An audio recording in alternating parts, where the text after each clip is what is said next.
আপনাকে আজকে তা দেব। ওয়াসফা তুশাফা হাবিব, আজকে আপনি সুপারিশ করেন, যেই পোলার সুপারিশ করবেন, যার বাপের সুপারিশ করবেন, আপনার উম্মার যাদের আজকে সুপারিশ করবেন, সবগুলোর নাম আজকে জাহান্নাম থেকে কেটে সবাই জান্নাত দিয়ে দেবেন। বুঝতেছেন আমার নবীর পাওয়ার? আজকে নবীর আদর্শ আপনার কাছে ভালো লাগে না, আজকে নবীর সুন্নাহ আপনার কাছে ভালো লাগে না, আজকে নবীর আদর্শের থেকে আব্রাহাম লিঙ্কনের আদর্শ আপনার কাছে প্রিয় হয়ে যায়, আজকে নবীর আদর্শের থেকে সেকুলারিজম আপনার কাছে প্রিয় হয়ে যায়, আজকে নবীর আদর্শ থেকে ন্যাশনালিজম আপনার কাছে প্রিয় হয়ে যায়, আজকে নবীর আদর্শ থেকে ডেমোক্রেসি আপনার কাছে প্রিয় হয়ে যায়, আজকে নবীর আদর্শ থেকে সোশ্যালিজম আপনার কাছে প্রিয় হয়ে যায়। রব্বে কাবার কসম করে বলি, হাসরের মাঠে কোন নেতা আপনাকে মনে রাখবে না, কোন মন্ত্রী আপনাকে মনে রাখবে না, কোন নেত্রী আপনাকে মনে রাখবে না, আর আমার নবী আপনাকে ছাড়া বেহেশতেই যাবে। ভালো করে বুঝেন, আল্লাহ তাআলা যখন নবীকে বলবেন ওয়াসফা তুশাফা, হাবিব আপনি সুপারিশ করেন, যাদের জন্য সুপারিশ করবেন সব নাম কেটে দিব। রব্বে কাবার কসম করে বলে, আমার নবী চাইলে তার বাপের জন্য সুপারিশ করবেন না, তার মায়ের জন্য না, তার দাদার জন্য না, তার দাদির জন্য না, তার গোষ্ঠী গাড়ার জন্য না। আমার নবী এক নম্বরে বলবেন ইয়া রাব্বি উম্মতি, ইয়া রাব্বি উম্মতি, ইয়া রাব্বি উম্মতি। আল্লাহ, আমার উম্মাহ জাহান্নামে চলে যায়, আমার একটা উম্মাহ যতক্ষণ জাহান্নামে থাকবে আমি হাবিব জান্নাতে যাব না, জান্নাতে যাব। আল্লাহ নবী ধীরে ধীরে বের করা শুরু করবেন, অভিযান শুরু করবেন। প্রথম একদল বের করবেন, লম্বা হাদিস পুরোটা বলছি না। সর্বশেষ কাদেরকে বের করবেন জানেন?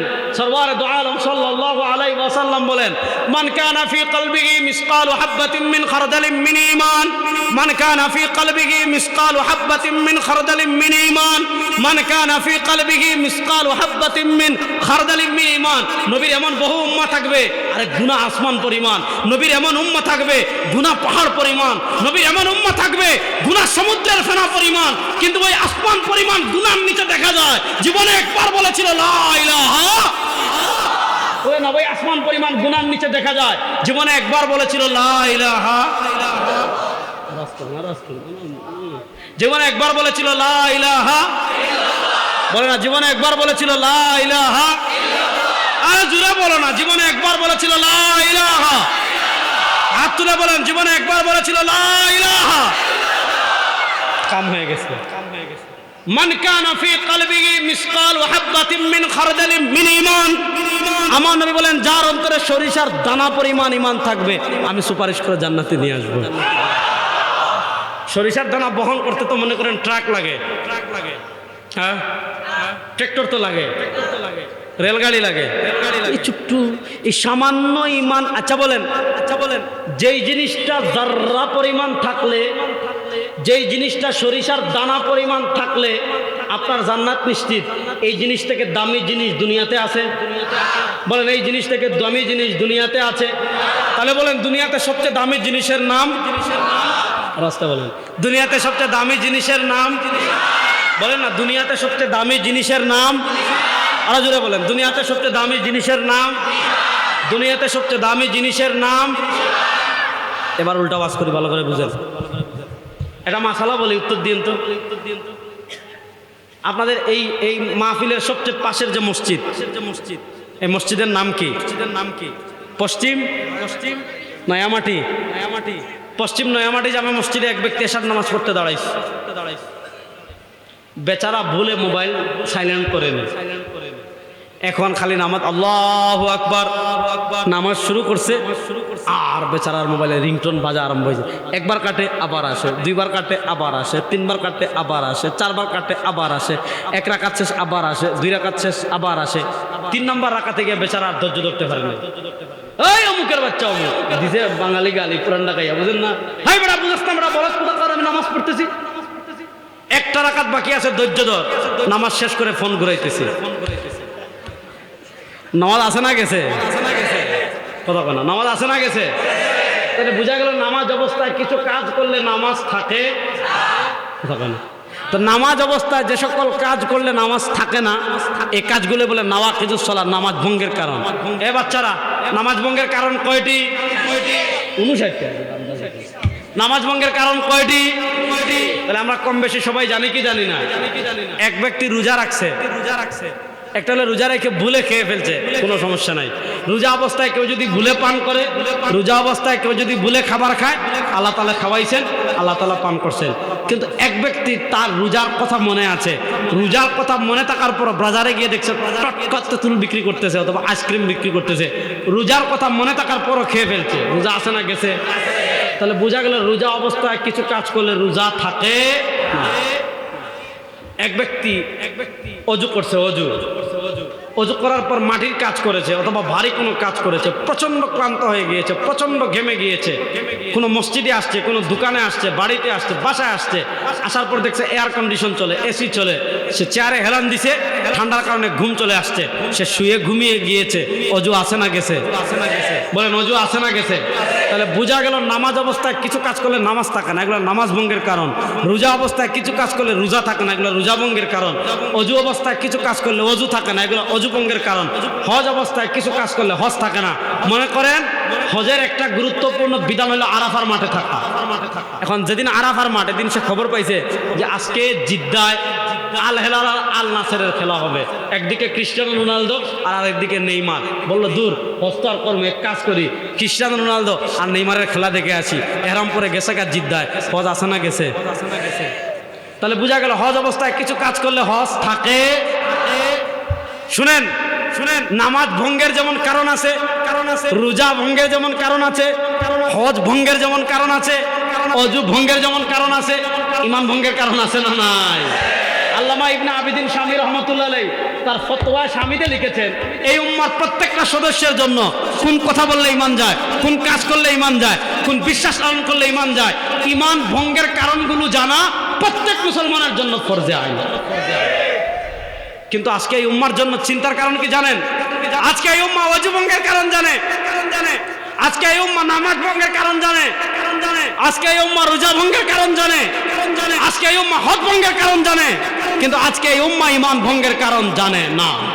বলেন আজকে এই উম্মা ঈমান ভঙ্গের কারণ জানে? আমি আপনাদেরকে ঈমান ভঙ্গের একটা কারণ নিয়ে আলোচনা করে আজকে আপনাদের থেকে বিদায় নেব। ঈমান ভঙ্গের এক নাম্বার কারণ হলো শিরিক। বলেন ঈমান ভঙ্গের এক নাম্বার কারণ কি? কথা বলেন। ঈমান ভঙ্গের এক নাম্বার কারণ কি? এই যুবকরা জুড়ে বলেন, ঈমান ভঙ্গের এক নাম্বার কারণ কি? যেমন আমরা জানি আল্লাহ ছাড়া কাউকে রব মানা শিরিক, আল্লাহ ছাড়া কাউকে রব মানা। আজকে আমি আপনাদেরকে আধুনিক একটা শিরিক বলি, ভালো করে বুঝেন, ভালো করে বুঝেন।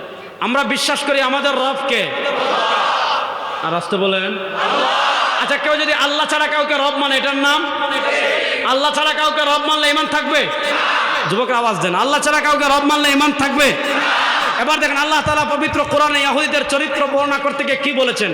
ইত্তাখাযু আহবারাহুম ওয়া রুহবানাহুম আরবাবাম মিন দুনিল্লাহ। আল্লাহ তাআলা পবিত্র কোরআনে ইহুদীদের চরিত্র বর্ণনা করতে গিয়ে বলেছেন ইত্তাখাযু আহবারাহুম ওয়া রুহবানাহুম। আহবার মানে ধর্মযাজক, রুহবান মানে সন্ন্যাসী।